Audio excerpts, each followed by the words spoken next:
Parlons de cette réunion technique de lancement des commissions ministérielles. Il s'agit d'accélérer le processus des réformes engagées dans la modernisation de l'administration gabonaise. Et c'est le patron de la fonction publique, Jean-Marie Ogondaga, qui a lancé les travaux. Le point avec Charles Obamondo et Gérard Magnagna. Administration moribonde, pilotage à vue, improvisation, lamentation et grincement de dents de la part des usagers, le ministre de la fonction publique s'est montré pour la circonstance impitoyable et même implacable à l'égard de ses collaborateurs, les points focaux et les directeurs des ressources humaines. Un discours assez métallique mais porteur d'une volonté sans faille de moderniser au maximum les services de l'État, selon les orientations fixées par le président de la République, Ali Bongo Ondimba. Le répertoire des emplois et des compétences à mettre en place, c'est l'outil de base, sans lequel aucune administration moderne, aucune administration sérieuse ne peut se construire.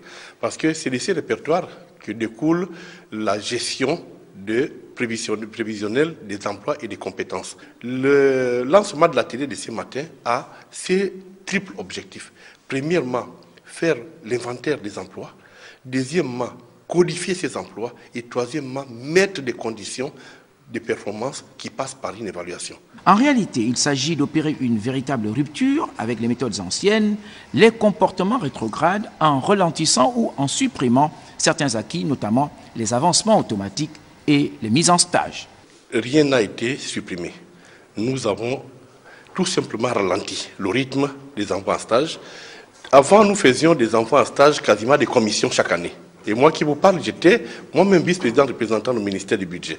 Et à un moment donné, il était question que l'on fasse le bilan. Le bilan a été fait. Les envois en stage coûtaient à l'administration gabonaise en dépenses directes chaque année minimum 7 milliards de francs CFA. Et les avancements automatiques? Nous n'avancerons plus automatiquement.